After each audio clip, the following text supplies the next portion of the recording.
pinarurusahan na ngayon pa lamang.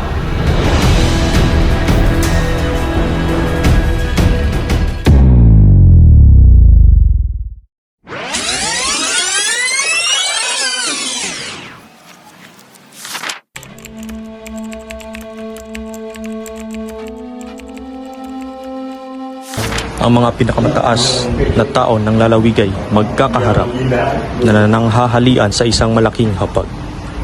Masaya ang kainan. Hindi pa nangangalahati ang kanilang pagkain ay isang telegram ang inabot kay Kapitan Tiago. Mga Ginoo, ayon sa sulat na aking natanggap, darating ang general at sa aking bahay manunuluyan. Aalis muna ako, mga Ginoo. Nagmamadaling nilisan ni Kapitan Tiago ang hapag. Ang alkalde at ang alperes at ang kapitay tumanggap din ng telegrama.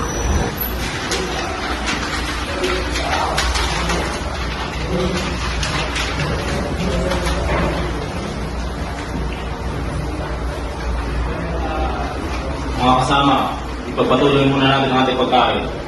Mamaya pang itapat ng hapon ang dating ng general. Napupo na ako, wala rin ko si Padre Tomas. Napagod na marami. Si Padre Damaso ay nakita nilang dumating. Sinalubong sila nito ng ngiting mapanlibak. Lahat ay masaya, bumati, maliban kay Ibarra.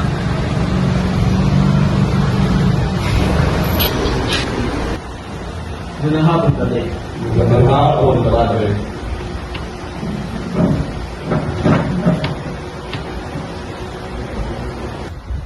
Binanggit ko ni G. Ibarra, ang arkitektong nagsitulong sa kanyang binabalak nang dumating ang inyong regalo. Ako'y walang kabuwangan sa arkitektura.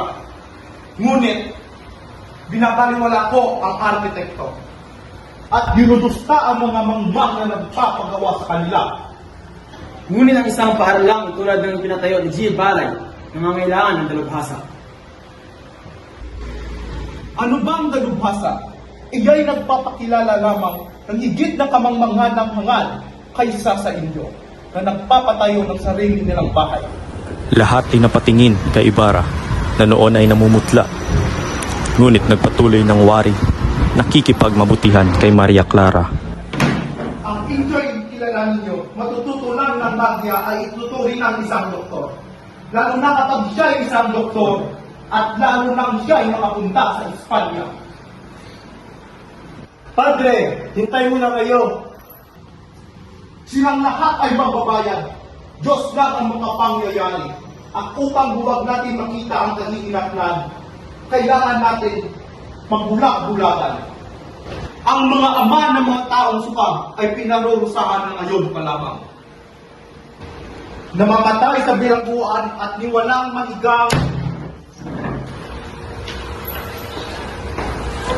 Si Padre Damaso ay biglang nagulat sa ginawa ng Ibarra. Nang siya'y sinuntok sa ulo, si Padre Damaso ay bumalagta at nahilo lamang sa nangyari.